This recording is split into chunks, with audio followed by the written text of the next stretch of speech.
வணக்கம். இது கேள்விக்களம்.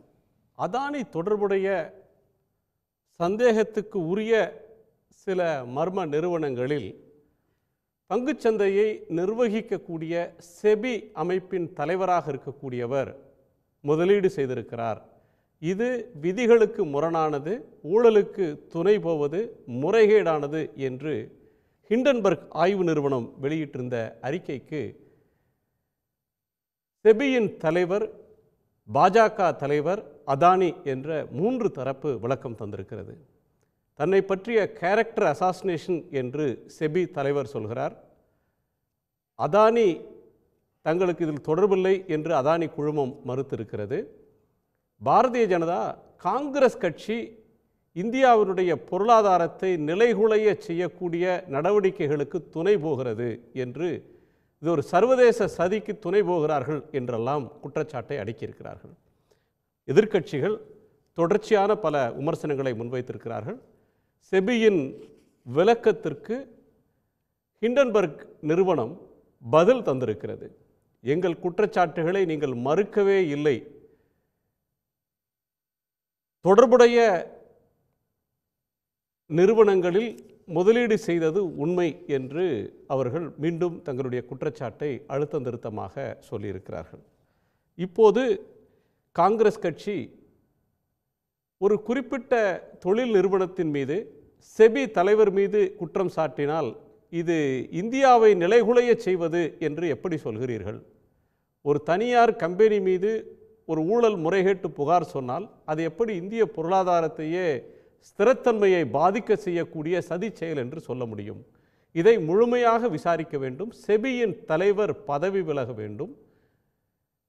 நாடாளுமன்ற கூட்டுக்குழு விசாரிக்க வேண்டும் என்று பல கோரிக்கைகளை மீண்டும் வலியுறுத்தி இருக்கிறார்கள். இன்றோடு முடிய இருந்த நாடாளுமன்ற கூட்டத்தொடர் 3 நாட்கள் முன்னதாக அவசரமாக முடிவுக்கு வந்ததன் பின்னணியில் ஒன்றிய அரசுக்கு கிடைத்த உளவு தகவல் இதற்கு காரணமாக இருக்கும்.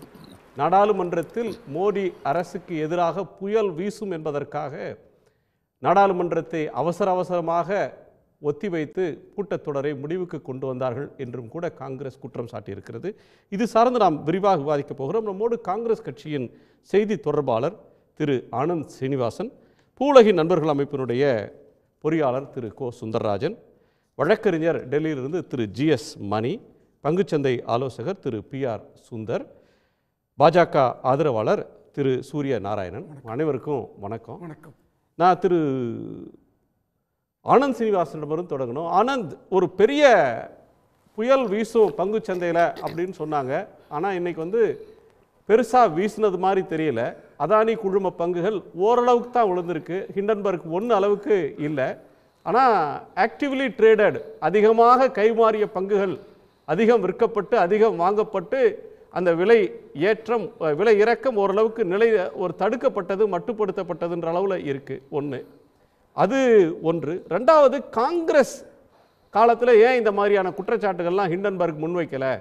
இப்போ வேண்டுமென்றே ஒரு ஸ்திரத்தன்மையை குலைப்பதற்காக செய்கிறாங்க, இது காங்கிரஸ் துணை போகுதுன்னு பிஜேபி குற்றம் சாட்டுது. இந்த ரெண்டுக்கும் உங்கள் பதில்? ஃபர்ஸ்ட் அண்ட் ஃபார்மோஸ்ட் இந்தியாவில் ஒரு ஹிஸ்ட்ரி இருக்குது. இது மாதிரி ஒரு ஸ்டாக்ஸ் மார்க்கெட் ஸ்கேண்டல் வந்ததுன்னா ஒரு ஜாயிண்ட் பார்லிமெண்ட்ரி கமிட்டி நடத்துறதுங்கிறது ஒரு மரபு இருக்குது. ஹர்ஷத் மேத்தா டைம்லேயே ஒரு ஜாயிண்ட் பார்லிமெண்ட்ரி கமிட்டி தான் விசாரணை பண்ணி தொலைவி ரிசல்ட் மன்மோகன் சிங் ஃபைனான்ஸ் மினிஸ்டராக இருக்கிறவர் நான் ரிசைன் பண்ணுறேன்னு சொல்லிட்டாரு. மன்மோகன் சிங் ரிசைன் பண்ணுறேன்னு சொன்னபோது அடல் பிஹாரி வாஜ்பாய் எதிர்கட்சி தலைவரே கூப்பிட்டு, உங்கள் சேவை நாட்டுக்கு தேவை, ப்ளீஸ் நீங்கள் ரிசைன் பண்ணாதீங்க, இது மாதிரி நாங்கள் பேசிக்கிட்டே இருப்போம், உங்கள் தொண்டு நாட்டுக்கு தேவைன்னு சொன்னது எல்லாருக்கும் வரலாறுல ரெக்கார்ட் ஆனது. அதனால் இது மாதிரி ஜேபிசி இருந்திருக்கு, கேத்தன் பரேக் போதும் இருந்திருக்கு, இப்போ நடந்த 2G ஸ்கேமுக்கும் ஒரு ஜாயிண்ட் பார்லிமெண்ட்ரி கமிட்டி இருந்தது. நார்மலாக இது மாதிரி ஒரு தேசத்தை புயல் மாதிரி அடிச்சதுன்னா ஒரு ஜாயிண்ட் பார்லிமெண்ட்ரி கமிட்டி போடுறதுங்கிறது மரபு. இது definite rules. So joint parli committee புதுசு கிடையாது. இன்ஃபேக்ட் பிஜேபி இதே பிஜேபி தப்பு நடந்திருக்கு, ஒரு முறைகேடு நடந்திருக்கு, ஒரு இர்ரெகுலாரிட்டி நடந்திருக்கு அப்படின்னு ப்ரூவ் ஆனா அல்லது கவர்மெண்ட் அட்மிட் பண்ணிக்கிட்டா ஒரு ஜேபிசி ப்ரூவே கிடையாது. 2Gல ஒரு ஜேபிசி போட்டாங்க, ஹர்ஷத் மேத்தா கேஸ்ல ஜேபிசி போட்டாங்க. இதுல கவர்மெண்ட் அட்மிட் பண்ணிக்கவே தயாரா இல்ல. கேஸே முடியலையே. அது கவர்மெண்ட் வந்து இதற்கு மேல எந்த விளக்கத்தையும் சொல்ல தயாரா இல்லன்னு இதுவரை ஃபினான்ஸ் மினிஸ்டர் செபியோட சேர்மன் அப்பாயின்ட் பண்ற இடத்துல இருக்கிற ஃபினான்ஸ் மினிஸ்ட்ரி பதில் சொல்லல, ஃபினான்ஸ் மினிஸ்டர் கமெண்ட் பண்ணல, பிரைம் மினிஸ்டர் சொல்லல. அவங்க அட்மிட் பண்ணாத போது ஜேபிசி எப்படி சார் ஃபார்ம் பண்ணுவாங்க? ஹர்ஷத் மேத்தா சார், நரசிம்மராவும் அட்மிட் பண்ணல, மன்மோகன் சிங்கும் அட்மிட் பண்ணல. இன்னும் ஹர்ஷத் மேத்தால பல கேஸ் இன்னும் 30 வருஷம் கழிச்சு இன்றைக்கும் நடந்துகிட்ருக்கு. அவரோட அண்ணா வந்து அஸ்வின் மேத்தா இன்றைக்கும் கேஸ் ஆடிட்டு இருக்காரு. அதனால் தப்பு உறுதியான அப்புறம் நீங்கள் ஜாயிண்ட் பார்லிமெண்ட்ரி கமிட்டி கிடையாது. ஜாயிண்ட் பார்லிமெண்ட்ரி கமிட்டி எப்படின்னா, புகை வந்தால் நெருப்பு இருக்குங்கிற இதில் ஆரம்பிப்பாங்க. அதில் தெளிவாக இப்போ என்ன தெரிஞ்சிருக்குன்னா, இப்போ வந்து இவங்க சும்மா ஹிண்டன்பர்க் சொல்லலை, செபிக்குள்ளேயே இருக்கிற ஒரு விசில் ப்ளோவர். அதனால் ஹிண்டன்பர்க் வெளிநாட்டிலேருந்து கொண்டு வந்தான்னு சொல்லாதீங்க. செபிக்குள்ளேயே ஒரு விசில் ப்ளோவர் இருக்கார். விசில் ப்ளோவரை ப்ரொடெக்ட் பண்ணுறதுக்கு இந்த அரசாங்கம் தான் ஒரு ஆக்ட் பாஸ் பண்ணாங்க. ஸோ ஒரு விசில் ப்ளோவர் செபிலேருந்து டாக்குமெண்ட்டாக எடுத்து கொடுத்துருக்கிறாரு. அதாவது இவங்க அக்கௌண்ட் ஓப்பன் பண்ண டாக்குமெண்ட்டு, இவங்க இமெயில் அமிச்சது, இவங்க பர்சனல் மெயிலேருந்து கொடுத்த டாக்குமெண்ட்டு எல்லாமே செபிலேருந்து உள்ள ஒருத்தர் எடுத்து கொடுத்துருக்காரு. அவங்க என்ன சொல்கிறாங்கன்னா, there is a whistle blower. அப்படின்னா ஒரு இந்தியன் செபிக்குள்ளே இருக்கிறவரே இந்த விசில் ப்ளோவர் ரெடியாக இருக்காரு உண்மையை ஒப்புதல் வாக்குமூலம் கொடுக்கறதுக்கு. நீங்கள் தப்பே நடக்கலைன்னு இனிமேல் சொல்ல முடியாது. ஒரு விசில் ப்ளோவர் இருக்கான்னு ஹிண்டன்பர்க் சொல்லிட்டாங்க. நீங்கள் வந்து ஒரு இம்பார்ஷியல் என்கொயரி இருந்ததுன்னா விசில் ப்ளோவர் வெளில வந்து எந்த இன்ஃபர்மேஷனையும் கொடுப்பாங்க. அதனால் இது ஆதாரம் இல்லை வெளிநாட்டில் அப்படிங்கிறதெல்லாம் கிடையாது. இந்தியாவில் செபியில் இருக்கிற ஒரு விசில் ப்ளோவர் தான் எல்லா டாக்குமெண்ட்டையும் கொடுத்துருக்காங்க. அவங்க செபிக்குள்ளே இருக்கான்னு சொல்லலை, விசில் ப்ளோவர்னு சொல்லியிருக்காங்க. ஸோ ஆதாரம் இருக்குது, பல டாக்குமெண்ட் அவங்க ப்ரொடியூஸ் பண்ணியிருக்காங்க. ஸோ இது சும்மா ஒரு ரேண்டம் அக்விசேஷன் கிடையாது. ரெண்டாவது விஷயம், நீங்கள் கேட்டதில் இதுக்கு அப்படியே ஒன்றுமே தப்பு இல்லைன்னா ஃபைனான்ஸ் மினிஸ்டர் ஒரு ஸ்டேட்மெண்ட் விட்டுருக்கணும். இப்போ அடுத்தது மேடம் கொடுத்த ரிபட்டல் லிஸ்ட்டில் நீங்கள் பார்த்தீங்கன்னா 11-12 கண்டிஷன், இந்த 2 அக்கௌண்ட்டும் என்னோட 2 கம்பெனி அக்கௌண்ட்டும் டார்மெண்ட் ஆகிடுச்சு. நான் டார்மெண்ட்னா டிரான்சாக்ஷனே பண்ணாத அக்கௌண்ட்டை தான் டார்மெண்ட் அக்கௌண்ட்டுப்பாங்க. அந்த அக்கௌண்ட்டில் போன வருஷத்தில் 2.5 கோடி ரூபாய்க்கு மேலே பணம் வந்துட்டு போயிருக்கிறதுக்கு கவர்மெண்ட் ஆஃப் இந்தியாவோட MCA வெப்சைட் ரெக்கார்ட்ஸே எடுத்து கொடுத்துருக்காங்க. ஒரு அக்கௌண்ட்டில் 2.5 கோடி ரூபா உள்ளே போயிட்டு வந்தால் அது டார்மெண்ட் அக்கௌண்ட்டு கிடையாது. அந்த கம்பெனிக்கு இன்றைக்கும் அம்மையார் தான் 99% ஓனர். ஒரு கம்பெனி நீங்களே செபி சீஃபே ஒரு கம்பெனியை நடத்தி அதில் 2.5 கோடி ரூபா பணவர்த்தனை நடந்திருக்கு. அது ஏன் வந்தது, எந்த கன்சல்டிங் கம்பெனி கொடுத்தாங்க, அதெல்லாம் கேட்கறதுக்கு ஒரு குடிமகனுக்கு உரிமை இருக்குது. யார் வேணால் கேட்கலாம். நீங்கள் வந்து ஒரு ஃபிடிஷரி ரெஸ்பான்சிபிலிட்டி போஸ்ட்டில் இருக்கீங்க. அதனால டார்மெண்ட் அக்கௌண்ட்டுனா அதில் பணமே வரக்கூடாது, பல வருஷத்துக்கு பணம் வந்துருக்கக்கூடாது. இப்போ அதில் பணம் வந்திருக்குன்னு நீங்கள் தெளிவாக நீங்களே டார்மெண்ட்டுன்னு உங்கள் ஸ்டேட்மெண்ட்டில் சொல்கிறீங்க. அந்த அக்கௌண்ட்டில் 2.5 கோடி ரூபா $261,000 வந்திருக்குன்னு அவன் ப்ரூஃப் எடுத்து வச்சுட்டான். இது எப்படின்னா, அம்மையாரோட ஹஸ்பண்ட் ஃபைல் பண்ண ஸ்டேட்மெண்ட்லேயே இருக்குது. மாதிரி பஞ்ச் தான் வந்து அந்த கம்பெனியோட 99% ஓனர். யார் வேணால் கேட்பாங்க. இப்போ ரிசர்வ் பேங்க் கவர்னர் அக்கௌண்ட்டில் ஒரு கம்பெனி வச்சு அதில் 2.5 கோடி ரூபா போயிட்டு வந்தால் நான் ரிசர்வ் பேங்க் கவர்னரையும் கேள்வி கேட்பாங்க. உலதான் கேட்குறாங்க, 2.5 கோடி ரூபா பணம் வந்துட்டு போச்சே, கான்ஃப்ளிக்ட் ஆஃப் இன்ட்ரெஸ்ட்ன்றது என்ன? அடுத்தது இப்போ சொல்ற குற்றச்சாட்டு ஒன்னு கான்ஃப்ளிக்ட் ஆஃப் இன்ட்ரெஸ்ட் சொல்லிடுறேன். ரெண்டாவது காங்கிரஸோட சதின்னு சொல்றாங்க. இருங்க சார். ரெண்டாவது என்ன கேட்குறேன்னா, அவங்க ஹஸ்பண்டே பிளாக்ஸ்டோனுக்கு அட்வைசராக இருக்காரு. ஹிண்டன்பர்க் என்ன பண்ணியிருக்கான்னா, பிளாக்ஸ்டோனோட ரெக்கார்ட்ஸ்லேருந்து எடுத்து இவர் ரியல் எஸ்டேட் அட்வைசர்னு அவன் கணக்கு காமிச்சிருக்கான் அமெரிக்காவில். இந்த அம்மா என்ன சொல்கிறாங்க, இவர் லாஜிஸ்டிக்ஸுக்கு அட்வைசராக இருந்தாருன்னு. நீங்கள் ரியல் எஸ்டேட்டுக்கு அட்வைசராக இருந்திருந்தீங்கன்னா, நீங்கள் செபி இவங்க சீஃபாக இருக்கும்போது ரியல் எஸ்டேட் இன்வெஸ்ட்மெண்ட் ட்ரஸ்ட் ஏன் பண்ணாங்க, அடுத்தது பிளாக்ஸ்டோன் வந்து $500 மில்லியன் மேலே பணத்தை இந்தியாவில் ரியல் எஸ்டேட் இன்வெஸ்ட்மெண்ட்டை விற்று பணத்தை வெளில எடுத்துகிட்டு போயிருக்காங்க. அதுக்கு செபி ஒப்புதல் கொடுத்துருக்கு. அந்த ஒப்புதலுக்கு இந்த அம்மாக்கும் ஏதாவது இருக்கான்னு வெரிஃபை பண்ணிக்கணும். ஏன் கொடுத்தாங்கன்னு வெரிஃபை பண்ணணும். அதுக்கு டாக்குமெண்ட் கேட்கணும். அப்போது இப்போ சொல்கிறேன் உங்களுக்கு, ஒரு கிராமத்தில் திருட்டு நடந்துருச்சுன்னு வைங்க, இருக்கிறது ஒரே ஒரு இன்ஸ்பெக்டர் வீட்லேயும் அந்த கணக்குக்கும் சம்பந்தம் இருக்குங்கிறதுக்கு செபிக்குள்ளேருந்தே டாக்குமெண்ட் வந்துருச்சு. அப்போ இன்வெஸ்டிகேஷன் அந்த இன்ஸ்பெக்டரே பண்ணுவாங்களா? நீங்கள் வெளியில் நிற்கணும், இன்ஸ்பெக்ஷன் நடக்கணும், அந்த இன்ஸ்பெக்ஷனில் உண்மையா இல்லையான்னு சொல்லணும். பிளாக்ஸ்டோனில் நீங்கள் பிளாக்ஸ்டோனை கூப்பிடணும், என்கொயரி பண்ணணும், இவர் எந்தெல்லாம் கன்சல்டிங் பண்ணார்னு. அம்மையார் சொல்லணும், பல கம்பெனி கன்சல்டிங் பண்ணார்னு சொன்னதுக்கு எந்த கம்பெனிக்கெல்லாம் நீங்கள் கன்சல்டிங் பண்ணியிருக்காருன்னு எடுத்து கொடுக்கணும்.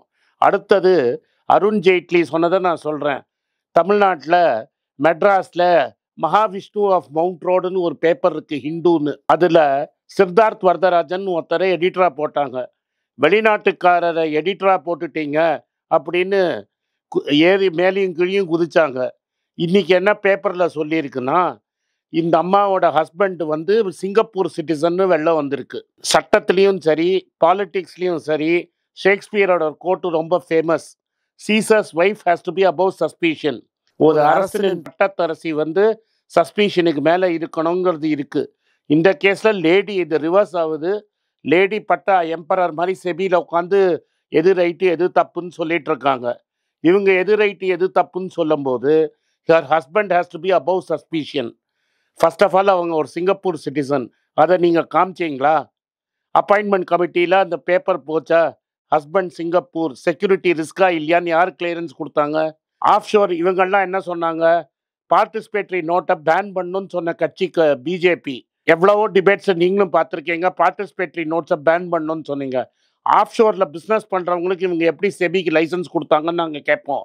செபி சேர்மன்னு ஆஃப் ஷோர் அக்கௌண்ட் வச்சுருக்காங்கன்னு அவங்க முன்னாடியே சொல்லிட்டாங்கன்னா நீங்கள் எப்படி நீங்கள் பர்மிஷன் கொடுத்தீங்கன்னு அப்பாயின்மெண்ட் கமிட்டியை கேட்கணும்.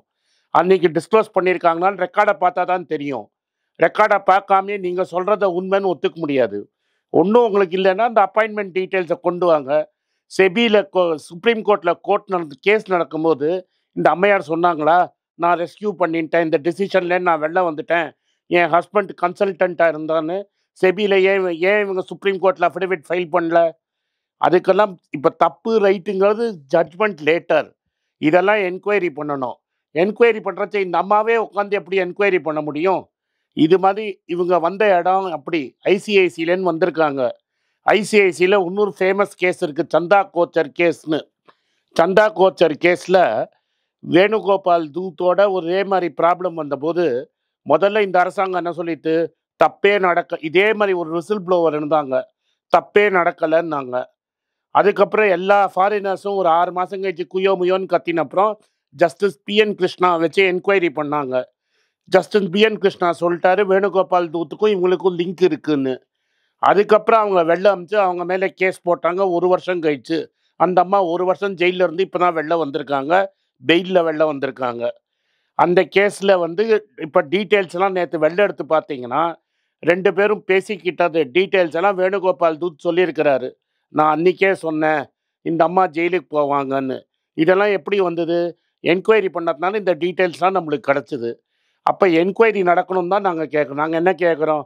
இந்த அம்மா தப்பு, இந்த அம்மாவை இந்த அம்மாவை ஜெயிலில் வீணா சொல்கிறோம், நீ கொஞ்சம் நகருமா, என்கொயரி பண்ணலான்ங்கிறோம். என்கொயரிக்கே ஒத்துக்க மாட்டேன்னு சொன்னீங்கன்னா அதுக்கப்புறம் ஒரு தனியார் கம்பெனியை மட்டும் நாங்கள் தப்புன்னு சொன்னால் மொத்த இந்தியா பொருளாதாரமே தப்பா? குஜராத்தில் உங்களுக்கு க்ளோஸாக இருக்கிற ஒருத்தர் மேலே ப்ரூஃபோடு பிடிச்சிட்டாங்கங்கிற கவலையில் நீங்கள் பேசுகிறீங்க. இங்கே என்ன டாடா கம்பெனியை பற்றியா பேசுகிறோம்? இல்லை காட்ரேஜ் கம்பெனியை பேசினோமா? இல்லை டிவிஎஸ் கம்பெனியை பற்றி பேசினோமா?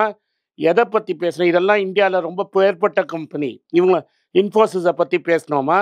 இல்லை ஹெச்சிஎல் பற்றி சிவநாடாரோட கம்பெனியை பற்றி பேசினோமா? இல்லை டாக்டர் ரெட்டியை பற்றி பேசினோமா? உங்களுக்கு நீங்கள் எல்லா ஏர்போர்ட்டு எல்லா போர்ட்டையும் ஒருத்தர் கொடுத்துருக்கீங்க. எல்லா பிஸ்னஸும் அவருக்கே போகுது.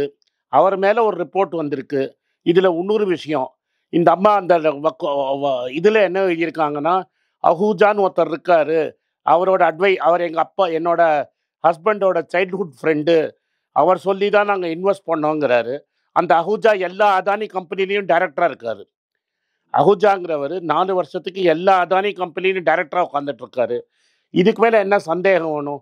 எஃப்ஐஆர் தான் ஃபைல் பண்ண சொல்கிறோம் நாங்கள் இங்கே யாரும் கில்ட்டி அப்படிலாம் சொல்ல. இது மாதிரி திருட்டுன்னு ஒன்று வந்திருக்கு, எவிடன்ஸ் இருக்குது. எஃப்ஐஆர் ஃபைல் பண்ணுங்க, விசாரிங்க. நான் விசாரிக்கவே மாட்டேன்னு ஏன் சொல்கிறீங்க? இந்த பாருங்க சார், குணா சார், நீங்கள் வந்து ஆதாரம் இல்லைன்னுலாம் சொல்லக்கூடாது. அவன் டாக்குமெண்ட்டை எடுத்து போட்டான். அப்போ அந்த டாக்குமெண்ட் பொய்ன்னு சொல்லுங்கள். இமெயில் கொண்டு எல்லாத்தையும் போட்டிருக்கான் சார். பேங்க் ஸ்டேட்மெண்ட் போட்டிருக்கான், எம்சிஏ ரெக்கார்டு போட்டிருக்கான், இவங்க ஹஸ்பண்ட் அமிச்ச இமெயிலெலாம் அமைச்சிருக்கிறான். சுப்ரீம் கோர்ட்டுங்கிறார். சுப்ரீம் கோர்ட்டில் சந்திரசூட் முன்னாடி சொன்னாங்களா என் ஹஸ்பண்ட் சிங்கப்பூர் சிட்டிசனு, பிளாக்ஸ்டோனில் வந்து அட்வைசராக இருக்கார், நான் வந்து இந்த ஆஃப்ஷோர் கம்பெனியில் ஷேர் வச்சுருந்தேன், விற்றுட்டேன், இன்றைக்கி சொன்னதெல்லாம் அவங்க சுப்ரீம் கோர்ட்டில் ஒரு அஃபிடவிட் போட்டாங்களா? இந்த case supreme court has been misled. Supreme கோர்ட்டுக்கு உண்மை ஜட்ஜ் என்ன பண்ண முடியும்? அவருக்கு முன்னாடி இருக்கிற ஃபேக்ட்ஸை வச்சு உண்மையாக பொய்யான்னு சொல்ல முடியும். இந்த அம்மா சுப்ரீம் கோர்ட்டுக்கு சொன்னாங்களா இல்லையானே தெரியாதே. சந்திரசூட் சொல்லுங்கள், இந்த எல்லாம் எங்களுக்கு டிஸ்க்ளோஸ் பண்ணிட்டாங்க, எனக்கு தெரிஞ்சு இந்த தீர்ப்பை சொன்னேன்னு சந்திரசூட் சொல்லுவாரா? சந்திரசூடுக்கு முன்னாடி உண்மையை சொன்னால் அவர் தீர்ப்பு சொல்ல போகிறாரு. செபி சீஃபு பொய் சொல்ல மாட்டான்னு அவர் நினச்சிருக்கலாம். இன்னைக்கு டாக்குமெண்ட் வந்துருச்சு sir. It's a fresh new evidence has come. Court, அவர் பெரிய வக்கீல், அவர்கிட்ட சொல்லுங்கள், புது எவிடன்ஸ் வந்தால் கோர்ட்டில் என்ன பண்ணுவாங்க? when new facts emerge, what will you do? John கீன்ஸை கோட் பண்ணுறேன்னா, when the facts change, I change my mind sir. ஜட்ஜுட் மைண்டை மாற்றிப்பார். புது ஃபேக்ட்ஸ் வந்திருக்கு, அந்த ஃபேக்ட்ஸை பொய்யின்னு ப்ரூவ் பண்ண சொல்லுங்கள், நாங்கள் ஒத்துக்கிறோம். இது மாதிரி நான் அக்கௌண்ட்டே ஓப்பன் பண்ணலன்னு சொன்னாங்களா? அந்த அம்மா டார்மெண்ட் அக்கௌண்ட்டில் எப்படி சார் 2 கோடி ரூபா பணம் வரும்? ஆனந்த், இதுல டார்மெண்ட் 2-3 அக்கௌண்ட்ல 2 விஷயங்கள் கோடி சேர்த்து வரலாமான்னு பேசணும். கேளுங்க மணி இது சார். மாதிரி செபி மாதிரியான அமைப்புக்கு அப்பாயின்மெண்ட், ஒரு ரெகுலேட்டரி அத்தாரிட்டியோட சேர்மனை வந்து இந்தியாவில் ஹையஸ்ட் அத்தாரிட்டிஸ் பிரைம் மினிஸ்டர் தலைமையிலான ஒரு கமிட்டி தான் வந்து அப்பாயின்ட் பண்ணும். இந்த பிரைவேட் செக்டார் ஆட்களை, அது ஐஏஎஸ் ஆஃபீஸர் கலெக்டராக இருந்து அடிஷ்னல் செக்ரட்டரியாக, ஜாயின்ட் செக்ரட்டரியாக போய் அதுக்கு பிறகு ஒரு கேபினட் செக்ரட்டரியாக போகிற இடத்துல ஸ்ட்ரெயிட்டாக ஜாயின்ட் செக்ரட்டரியை பிரைவேட் செக்டார்லேருந்து எடுக்கிற ஒரு பாலிசியை சில ஆண்டுகளுக்கு முன்னாடி மோடி அரசு அமல்படுத்துச்சு. அதில் ஒரு பெனிஃபிஷியரி தான் இவங்க. இப்படி வரும்போது என்ன சொன்னாங்கன்னா, ஒரு கிரேட் டேலண்ட் வந்து செபி கிடைக்க போகுது, ஒரு நீண்ட அனுபவமும் ஒரு பெரிய அறிவு திறனும் கொண்ட ஒருத்தங்க இந்த செபியை ஹெட் பண்ண போகிறாங்கன்னு சொன்னாங்க. இப்போ அந்த பாலிசியோட ப்ராப்ளம் இங்கே இருக்கா? இன்னொன்று, பொலிட்டிக்கலாக பிஜேபி அந்த அரசு அவங்க இதை எதிர்கொள்கிற விதத்தை நீங்கள் எப்படி பார்க்குறீங்க? சார், செக்ரட்டரி ஒரு டேலண்டட் பர்சன், மன்மோகன் சிங்காவை ஒரு நிர்மலா சீதாராமன் அட்வைஸ் பண்ணுறதுல தப்பு கிடையாது. நீங்கள் வந்து ஐசிஐசிஐ பேங்க்கில் வேலை செஞ்சு ஐசிஐசிஐ செக்யூரிட்டிஸோட சீஃபாக இருந்திருக்கீங்க, தட் இஸ் ஐசிஐசிஐ செக்யூரிட்டிஸ் ஹெட்டாக இருந்திருக்கீங்க. உங்கள் ஹஸ்பண்ட் சிங்கப்பூர் சிட்டிசன்னு. நீங்கள் எப்படி இங்கே வாட்ச் டாக்காக இருக்க முடியும்? ஒரு பிளேயர் எப்படி சார் ரெஃபரி ஆக முடியும்? நேற்று வரைக்கும் பிளேயரை கூட ரெஃபரி ஆனோன்னா கொஞ்ச நாள் ப்ரீதிங் ஸ்பேஸ் கொடுத்து கொஞ்சம் கொஞ்சமாக ஏற்றுவாங்க. வெங்கட்ராகவன் நம்ம ஊரில் ரெஃபரி ஆனார், ரஞ்சி டிராஃபியில் நின்னார், அங்கே நின்னார், கடைசியாக இலைட் பேனலில் போய் நின்னார். அவர் கூட இந்தியா மேட்சை அம்பையர் பண்ண உடனே அவர் வெங்கட்ராகவன் வெளியூர் மேட்சை தான் அம்பையர் பண்ணிகிட்டு இருந்தார், இலைட் பேனலில் இருந்தார். நேற்று வரைக்கும் பிளேயராக இருந்தீங்க, அடுத்த நாளைக்கு நீங்கள் தான் அம்பையர்னு எப்படி சொல்ல முடியும்? நான் இந்த ப்ரைவேட் செக்டர் பப்ளிக் செக்டருக்கே போக வேண்டாம். நேற்று வரைக்கும் நீங்கள் இந்தியாவுக்கு ஓப்பனிங் பேட்ஸ்மேன், நாளைக்கு நீங்கள் தான் அம்பையர் ஆவீங்கன்னா யார் ஒத்துப்பாங்க? அதுவும் இந்தியா மேட்சே நீங்கள் தான் அம்பையரிங் பண்ணுவீங்கன்னா எப்படி ஒத்துக்க முடியும்? சார், கிரிக்கெட்லேயே வெங்கட்ராகவன் இந்தியா மேட்சை இது பண்ண முடியாது, தெரியும்ல உங்களுக்கு, அம்பையர் பண்ண முடியாது. இதுதான் ரூல்ஸ் ஆஃப் தி கேம். அவர் சொன்ன மாதிரி தான், அந்த இங்கிலீஷ் ஜஸ்டிஸை கோட் பண்ண மாதிரி தான். நீங்கள் ஜஸ்டிஸ் பண்ணால் மட்டும் போதாது, it should be seen to be done. சந்திரசூட்டோட ஜட்ஜ்மெண்ட் முன்னாடி இந்த அம்மா இந்த டிஸ்க்ளோசர் பண்ணேன்னு சொல்லுங்கள், அதுக்கப்புறம் அந்த ஜட்ஜ்மெண்ட்டை பற்றி நம்ம பேசலாம். சுப்ரீம் கோர்ட் முன்னாடி இந்த டிஸ்க்ளோசர் இருந்ததா இல்லையான்னு நம்மளுக்கு ஒன்றுமே இல்லை, ஏன்னா பப்ளிக் ரெக்கார்டு. சுப்ரீம் கோர்ட்டில் சீல்டு கவர் இல்லைன்னா எல்லாமே பப்ளிக் ரெக்கார்டு. நான் பார்த்த பப்ளிக் ரெக்கார்டில் இது மாதிரி நான் ஷேர்ஸில் இன்வெஸ்ட் பண்ணேன், என் ஹஸ்பண்ட் பிளாக்ஸ்டோனில் அட்வைசர்னு அந்த வழக்கும் போது அந்த அம்மா சொல்லலைங்கிறதா உண்மை. மணி வேணால் என்னை கரெக்ட் பண்ணிட்டோம், அது மாதிரி டாக்குமெண்ட் இருந்தால் எடுத்து காட்டட்டும். இன்னைக்கு வரைக்கும் இதுல அந்த வந்து அம்மா சொல்லல. மார்க்கெட் பயங்கரமா இதுல பாதிக்கும். facts before the- இன்னைக்கு வந்து பெரிய அளவுல பங்குச் சந்தையில இதனுடைய தாக்கம் இருக்கும் அப்படின்லாம் பலர் சொன்னாங்க. இதை வந்து சிறிய முதலீட்டாளர்கள் பொருட்படுத்தல அப்படின்னு எடுத்துக்கலாமா? சின்ன கரெக்ஷன் தானே இருக்கு. சார், நீங்கள் LIC, State Bank of India, domestic institutional investors, நேற்று மியூச்சுவல் ஃபண்டுக்கெல்லாம் ஃபோன் போச்சு. மியூச்சுவல் ஃபண்டு தான் ஆம்ஃபியில் என்ன சொன்னாங்க நேற்று, எங்களுக்கு இவங்க மேலே முழு நம்பிக்கை இருக்குது அப்படின்னு எல்லா மியூச்சுவல் ஃபண்ட்காரனும் அனௌன்ஸ் பண்ணிட்டான் நேற்று. ஸோ உங்களோட mutual funds, LIC, domestic institutional investors இவங்க எல்லாரும் தான் நீங்கள் வாங்கியிருக்காங்க. சார், கார்த்தால 90 பாயிண்ட் மேலே ஏற்றினவங்க சாயங்காலம் ஏன் 25 பாயிண்ட் கம்மியாக குறைஞ்சது? இன்றைக்கி உலகத்தில் இருக்கிற எல்லா சந்தையும் மேலே போச்சு, இந்தியன் சந்தை மட்டும்தான் இறங்கிட்டு. என்னோட சுந்தர் டெய்லி பார்க்குறார், நான் டெய்லி பார்க்குறது கிடையாது. எல்லா சந்தையும் நான் தினம் பார்க்க மாட்டேன், அது உங்களுக்கே தெரியும். பட் இன்றைக்கி வந்து டவுனில் ஓப்பன் ஆகி கஷ்டப்பட்டு மேலே ஏற்றி அதுக்கப்புறம் எண்டில் இறங்கிடுச்சு. ரெக்கார்டு எடுத்து பாருங்களேன், எந்த செபி தானே எடுத்து போட சொல்லுங்களேன், எந்த டொமஸ்டிக் இன்ஸ்டிடியூஷனல் இன்வெஸ்டர் வாங்கியிருக்கான்னு தெரிஞ்சிருமே. சார், இந்தியாவில் இடைவேளை எஃபிஐ அப்படிங்கிறது வந்து இதை ஒரே ஒரு பாயிண்ட் சொல்லிடுறேன். ஃபாரின் இன்ஸ்டிடியூஷனல் இன்வெஸ்டர்ஸ் 2 வருஷமாக கண்ட்ரீஸாக வித்துட்டு இருக்காங்க. உங்களுக்கெல்லாம் தெரியும், ரீசெண்டாக மீடியாவில் பார்த்துருப்பீங்க. ஏன்னா தமிழ்நாடு காங்கிரஸ் கமிட்டி ஊடக பிரிவு தலைவராக அப்பாயிண்ட் பண்ணியிருக்காங்க. ஸோ பொலிட்டிக்கலாக என்னோடய வியூஸ் என்ன அப்படின்னு நீங்கள் ட்விட்டரில் ஃபாலோ பண்ணணும்னு நினச்சிங்க, @AnandS1967 என்னை ஃபாலோ பண்ணுங்கள். என்னோட real original ID, Twitter ID for politics அதுதான். ஸோ பாலிட்டிக்ஸ் சம்மந்தப்பட்ட என்னோட எல்லா ஒப்பீனியன்ஸ், வியூஸ் எல்லாமே அதில் வரும். அதில் ஃபாலோ பண்ணுங்கள். நன்றி, வணக்கம்.